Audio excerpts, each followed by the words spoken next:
kalau kita selalu menggantungkan hidup kita sama manusia pasti kita kecewa gitu, dan itu aku baru paham, oh iya ya lagu ini buat Tuhan sekali sih. Oke.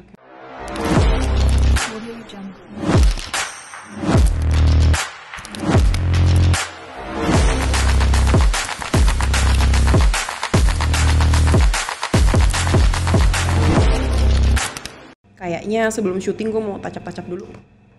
Pucet.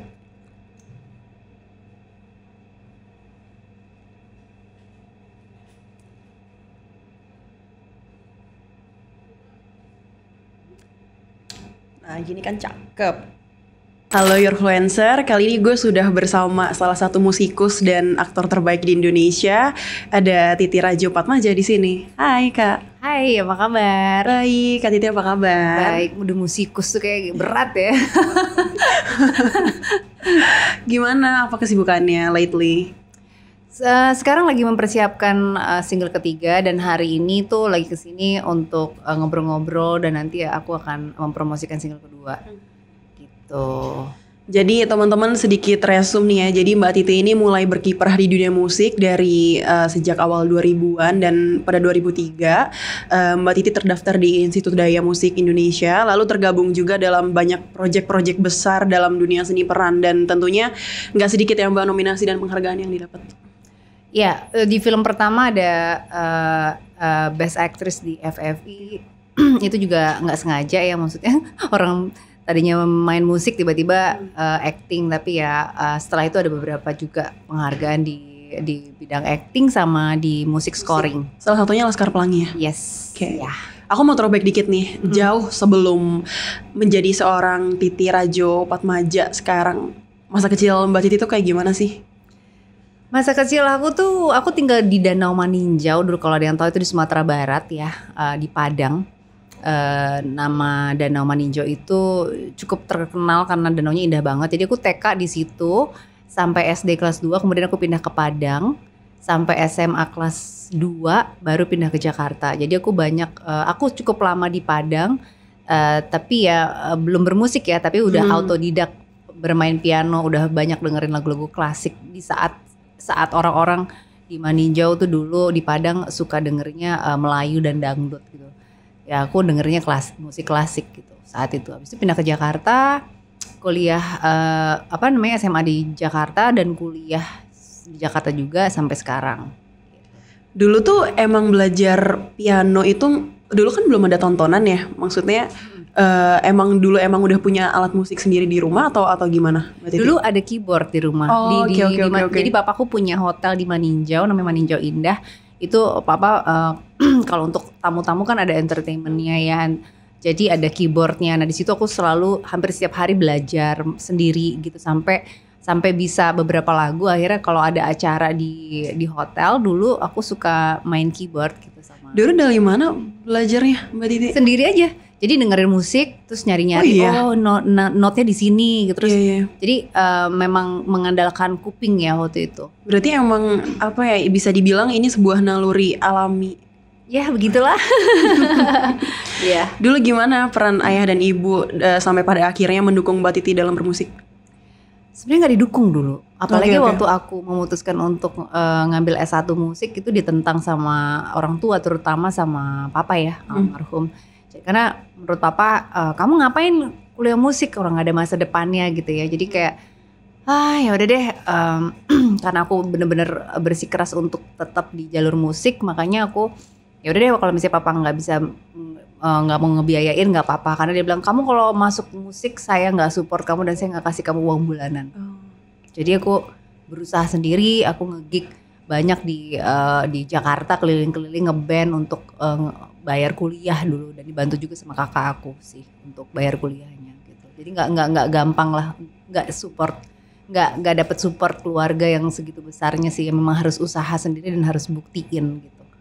Tapi berarti dulu mau yang jurusan yang lain, berarti ayah dan ibu? Iya, maunya kan papa punya hotel, jadi beliau pengennya aku ngambil bisnis gitu ya, biar bisa nerusin di hotel. Sementara jiwaku meronta gitu.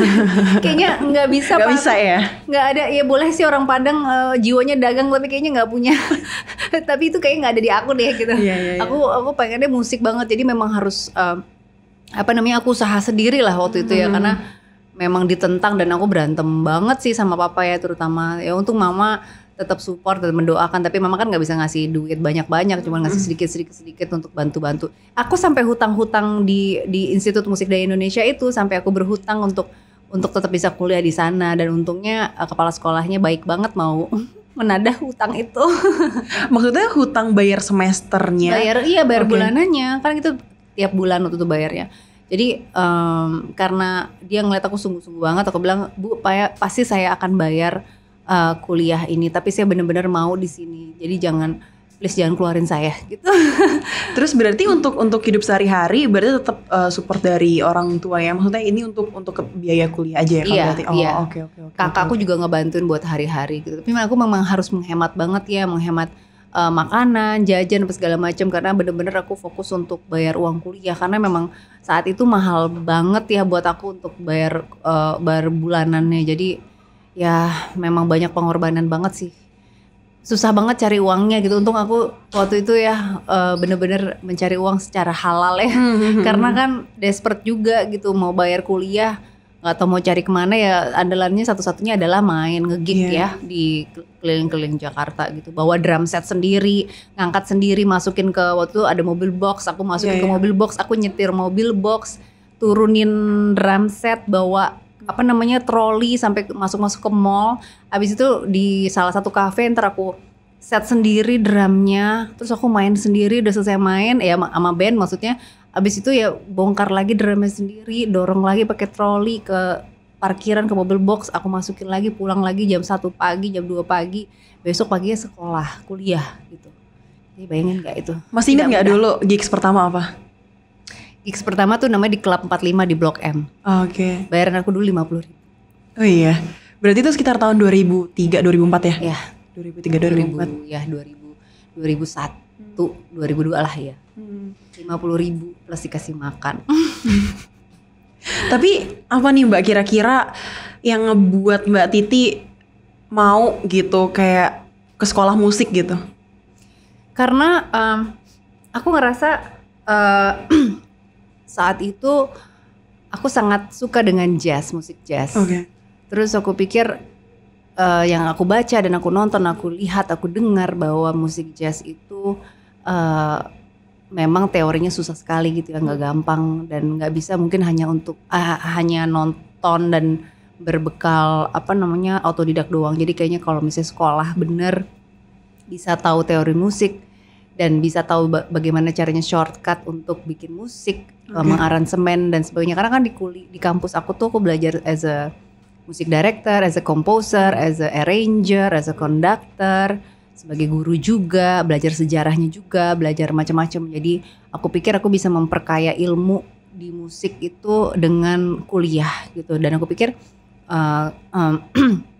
pasti itu akan membantu aku untuk karir aku di bidang musik ataupun film dan apapun gitu, karena aku punya bekal itu. Gitu. Oke. Tapi emang dulu referensi bermusiknya siapa Mbak masih kecil?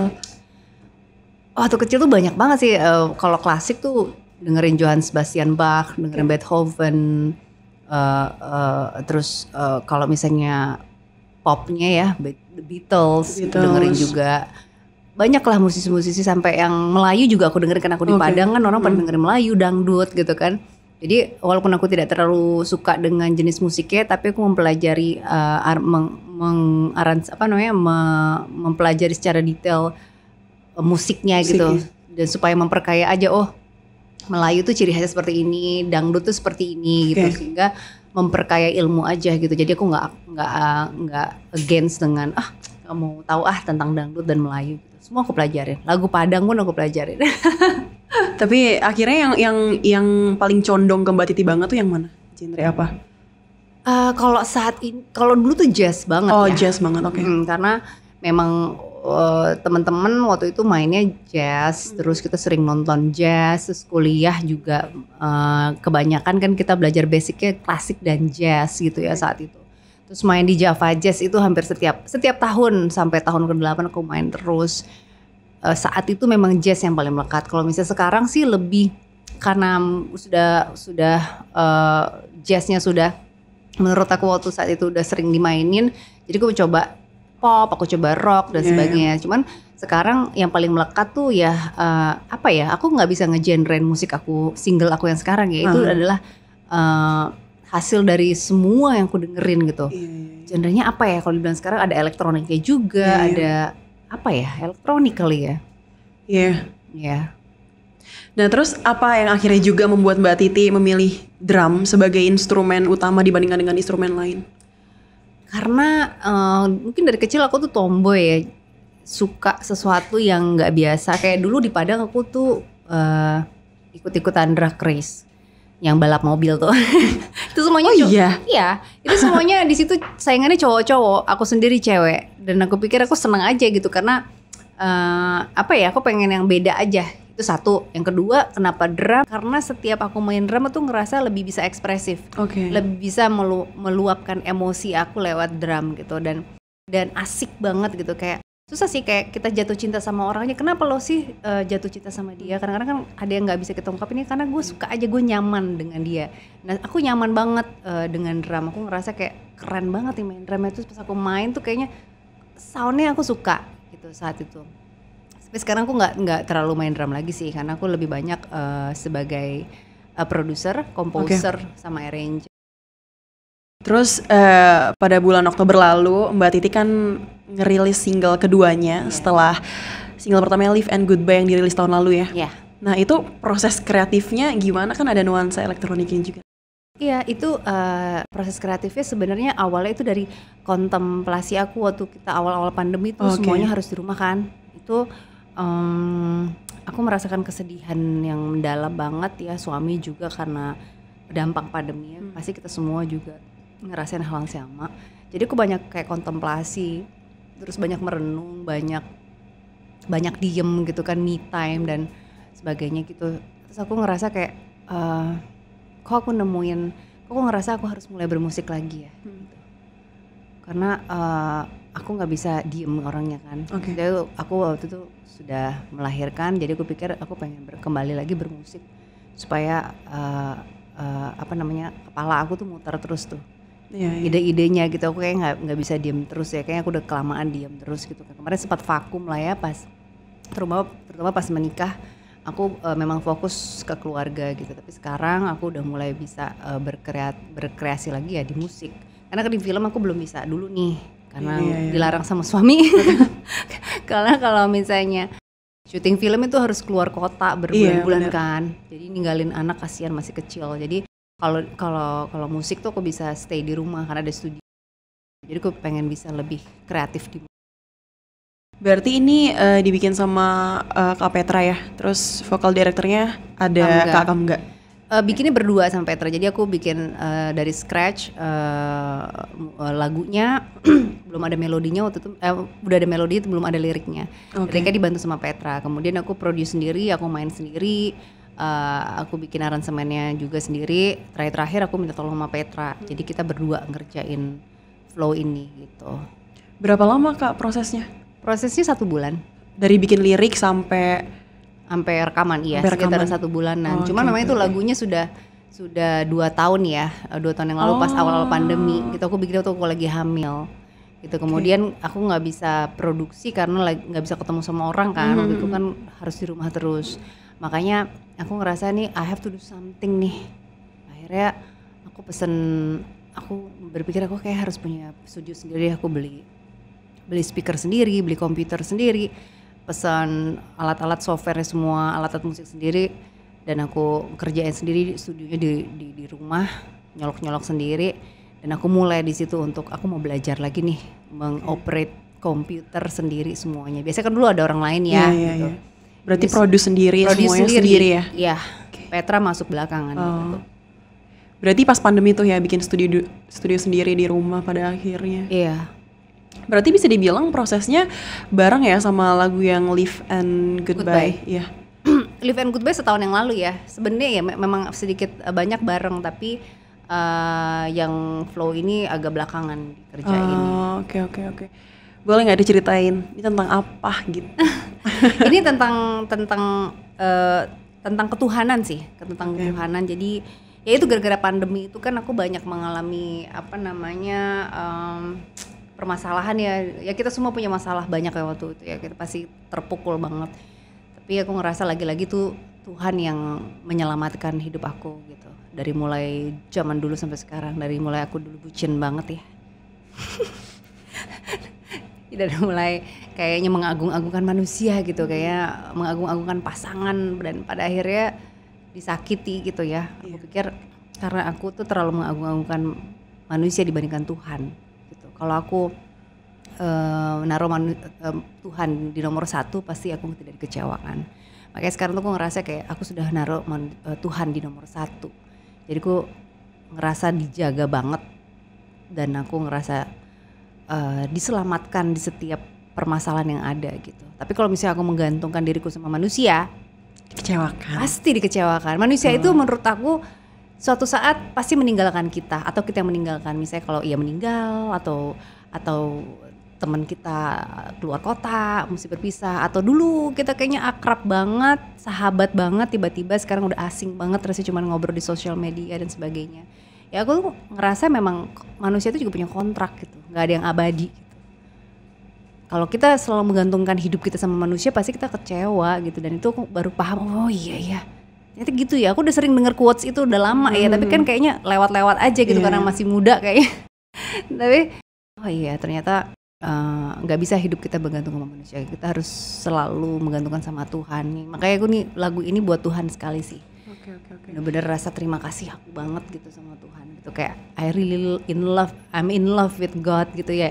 Lagu ini gitu. Berarti kenapa itu bisa dibilang hasil kontemplasi Mbak Titi karena itu tadi ya? Apa karena ada sebelumnya ada beberapa kejadian yang bikin gila ya Tuhan tuh maha membolak-balikan, bisa kalau dia bilang tahu-tahu gini terus besoknya gue disembuhin juga sama Tuhan nih gitu. Iya. Karena dulu kan sempat menuhankan manusia. Okay. Iya kan, kayak maksudnya dalam arti kayak mengagung-agungkan, memuja-muja, mendewa-dewakan manusia gitu. Tapi ya ujung-ujungnya pasti dikecewain, apalagi kalau kita terlalu berharap kan. Kita punya ekspektasi nih kayaknya pasangan kita bakalan selalu sama kita, setia, together forever and ever gitu kan. Di saat itu juga tuh Tuhan kayak langsung memisahkan aku sama manusia itu gitu, dan membuat aku kayak terpuruk dan sakit hati dan depresi gitu waktu itu ya, karena kok sakit banget ya rasanya gitu. Itu Tuhan nunjukin kalau lo bergantung sama gue, lo nggak bakalan sesakit ini. Kalau gue kasih lo cobaan, karena gue menyediakan sesuatu yang indah pada waktunya. Setuju. Gitu, jadi segitu. Aku nggak pernah ngerasa in love sama manusia se-in love aku sama Tuhan. Segitu dalamnya sih memang lagu itu, tapi memang itu yang kurasain ya, itu paling jujur sih. Oke. Tapi disclaimer, ini bukan lagu rohani ya? Bukan lagu religi ya, maksudnya. Banyak nggak yang nanya kayak berarti ini bukan lagu religi ya gitu? Bukan, karena kan sebenarnya kalau di lirik lagunya nggak ada satupun kata-kata Tuhan. Oke. Selalu Tuhan itu aku ganti dengan kata you.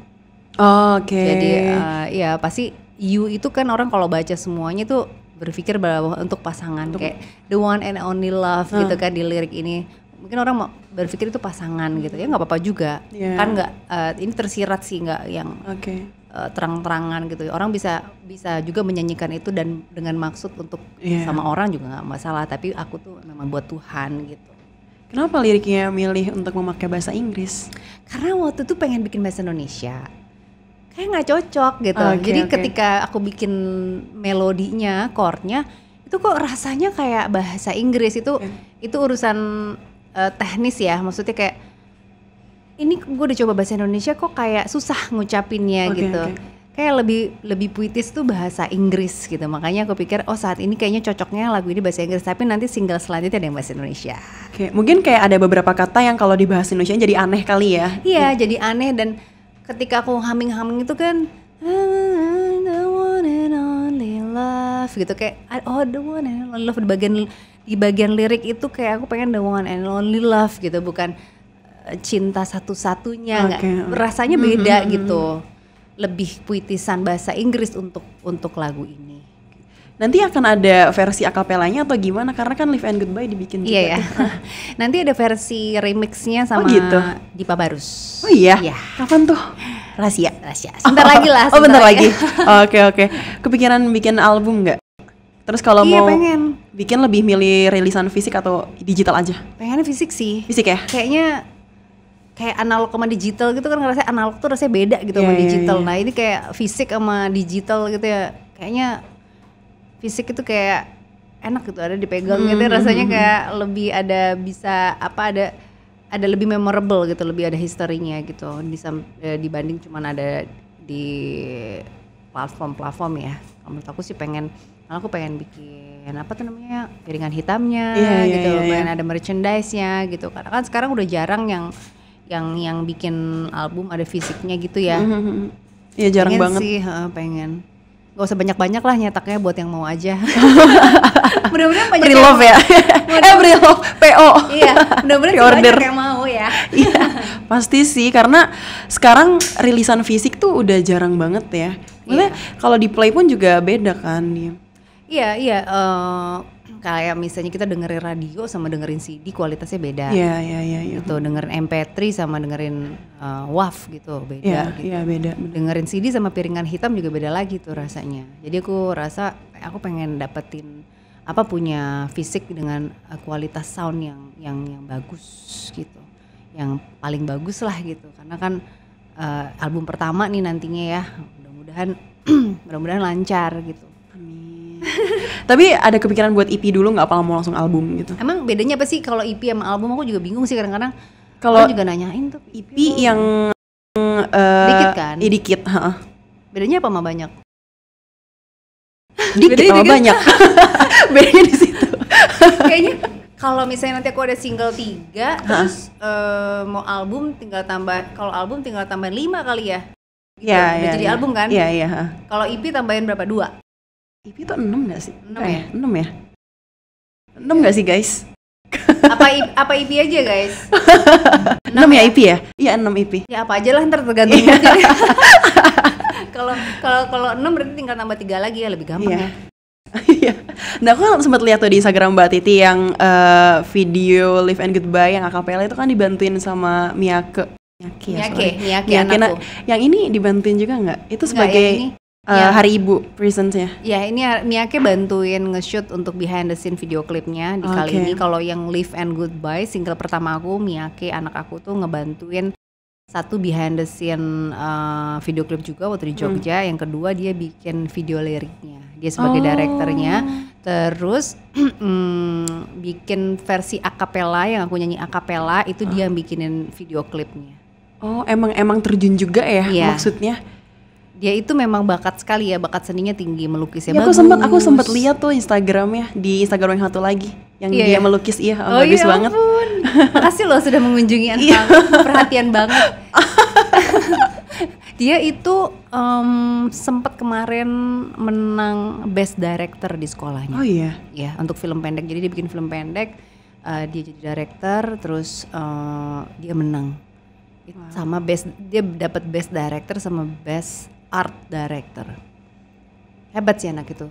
Tapi ada ini juga nggak, maksudnya arah-arah kayak ibunya nggak bikin musik, nyanyi atau gimana? Dia kalau di musik sih dia autodidak juga ya, main gitar dia bisa, main piano sedikit bisa, main drum sedikit bisa. Cuman dia kayaknya lebih ke directing ya. Ke directing ya. Dia mungkin nurun darahnya tuh sangat kuat dari kakeknya ya, almarhum Syumanjaya. Kalau misalnya tahu kan itu kan director terkenal banget ya zaman dulu.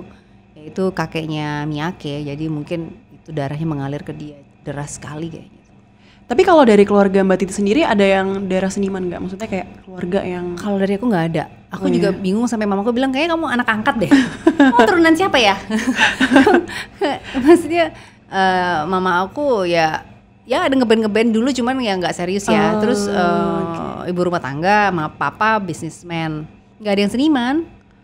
Gitu. Tapi mama nyanyi juga berarti dulu ngebandnya? Mama ya nyanyi-nyanyi cuman iseng-iseng aja gitu, tapi nggak yang sampai kuliah kayak aku, nggak sampai yang pengorbanannya kayak aku, cari duit sendiri buat bayar kuliah musik, nggak sampai kayak gitu. Cuman ya makanya Jangan-jangan aku anak angkat nih kayaknya. Bisa juga karena kayak nggak nyambung sendiri bidangnya. Berarti di antara keluarga besar Kak Titi doang ya berarti yang bermusik? Iya. Aku sendiri yang bermusik, aku paling kecil, paling bandel. Oke. Milihnya musik.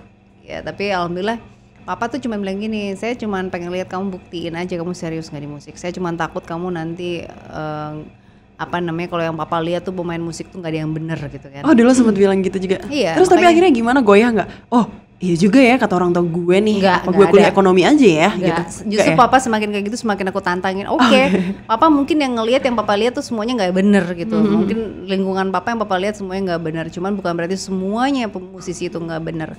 Aku buktiin kalau aku bener gitu. Ya alhamdulillah jalannya lancar.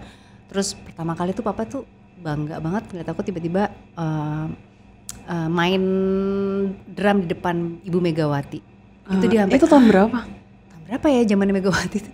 2000. Aku nanyain tahun aku bingung deh. Pokoknya zaman era Ya Megawati segitulah ya. Zaman era Megawati aku waktu diundang ke istana main sama Ibu Deviana, big band waktu itu aku main drum sama orkestra sama big band, trompet, trombon gitu semuanya rame deh pokoknya ya. Itu main di depan ibu waktu itu. Papa langsung itu kan masuk ke berita segala macam ya, masuk koran lah saat itu. Jadi lihat wah kamu serius ya. Nah habis itu aku juga dapat scholarship ke Jerman. Jadi kayak one of the best studentnya di sekolah di Indonesia, di Indonesia waktu itu. Jadi di sekolah musik di Indonesia itu dicari yang paling best studentnya dengan nilai yang paling bagus siapa. Aku diterima waktu itu untuk dikirim ke Jerman sekolah scholarship cuma beberapa bulan sih, nggak lama. Tapi papa ngeliat wah serius ya ini anak. Pak serius kok Pak dari dulu. Kalau enggak aku nggak sampai ngamen kemana-mana cari uang buat bayar kuliah gitu. Tapi tetap nggak disupport. Ya mungkin gini sih ya. Gue pengen lihat lu sampai kapan lo bertahan gitu. Akhirnya lulus S1. Lulus S1 mulai bikin film scoring itu yang Laskar Pelangi, Sama Mimpi, Garuda di Dadaku. Iya, Garuda di Dadaku. Termasuk film-film yang aku perankan. Biasanya aku dibayarnya satu paket main film sama bikin musiknya. Terus yang main di film luar The Windows. The Windows itu film Indonesia sih. Oh, film Indonesia. Itu film terakhir yang aku main film. Oh gitu. Tapi itu masuk festival film di luar negeri ya? Iya, ada beberapa festival masuk. Kebanyakan film-film aku tuh film festival sih, bukan film yang film komedi atau film populer ya. Kebanyakan film-film berat. Oh tapi kayak berekspektasi gitu nggak? Aduh gue pengen banget kayak film gue terkenal banget gitu. Apa-apa ya udah pengennya segitu aja gitu karena ya udah gitu.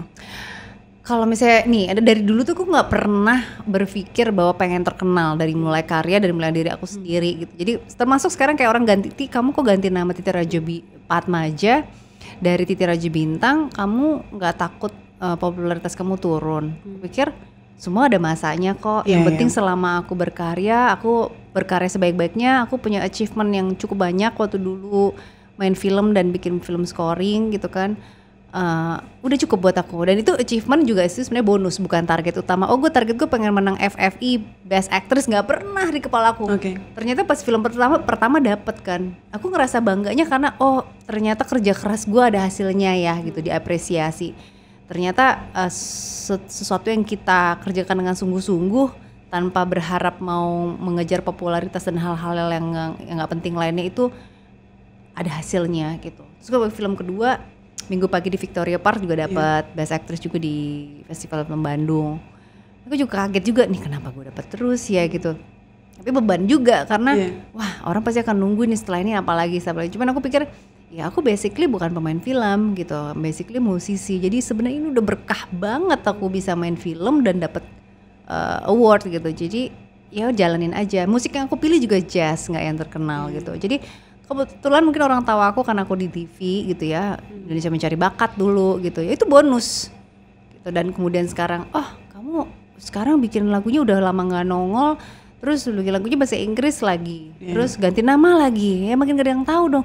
Ya nggak apa-apa, emang tujuannya bukan kayak pengen apa sih, bukan kalau mau cepet viral atau apa gitu, bukan itu tujuannya. Maksudnya yang penting aku happy bikin ini, terus aku bisa promosi sebisa mungkin kemana-mana yang suka dengan lagu aku yang nyangkut, ya enggak ya nggak apa-apa. Aku sudah lumayan lama waktu itu foto. Sekarang aku vakum dulu karena kalau motret itu biasanya kan aku keluar suka hunting ya berarti? Suka hunting gitu. Mana biasanya? Street fotografi ke kota atau ke daerah-daerah keluar kota, ke Sumba, mana gitu ya, yang tempat-tempat eksotik dan banyak human interestnya kuat gitu ya. Tapi kan lagi-lagi itu memakan waktu, apalagi aku sekarang sejak punya anak kedua itu kan banyak disita waktu buat merhatiin dia. Jadi susah tuh untuk keluar, kadang-kadang aku kalau ada waktu pengen istirahat gitu di rumah. Udah kayak belum punya tenaga lagi nih buat keluar. Kalaupun bisa ada waktu lagi pengen olahraga gitu loh. Jadi hunting itu belum sempet lagi gitu. Makanya makanya sekarang aku ntar dulu deh kalau misalnya foto, paling aku foto anak di rumah, foto keluarga gitu. Tapi kalau misalnya buat hunting belum ada waktunya.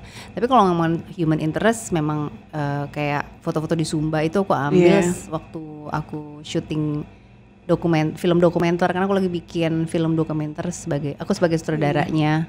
Aku bikin film dokumenter di Sumba. Tapi ini lagi proses atau lagi editing? Oh, wow. Banyak tentang ya? Sumba. tentang musik di Sumba yang hampir punah. Oh iya. Itu kapan kira-kira, maksudnya apakah sekarang sedang lagi dalam proses apa sekarang? Sekarang lagi proses mixing sebenarnya, editing sudah, musik scoring sedang berjalan berbarengan dengan mixing. Nah ini juga aku waktunya susah ya karena aku lagi fokus di single, kemudian memang ada project-project lain yang masih terpending, tapi aku berusaha untuk bisa mengerjakan sesuai dengan waktunya Tuhan aja. Karena kalau misalnya waktunya aku susah ya gitu. Kalau misalnya kita berharap kapan nih harus ada target segala macam, iya, cuman kadang-kadang kita punya target tuh rada susah kalau masih punya anak bayi. Masalahnya kan aku perempuan, aku ibu rumah tangga yang harus ngurusin rumah tangga juga. Kecuali kalau misalnya aku cowok, karena aku jealous nih sama teman-teman musisian cowok gitu ya, atau pekerja seni cowok. Mereka bisa berkarya dengan fokus gitu, punya me time, bisa pergi apa segala macam karena dia udah tahu ada yang ngurusin rumah tangga, ada istri yang ngurusin domestik ya. Nah kalau kan semua domestik aku yang ngurusin, terus tapi harus berkarya juga, jadi itu memang susah-susah gampang. Waktunya juga ya. Waktunya, tenaganya.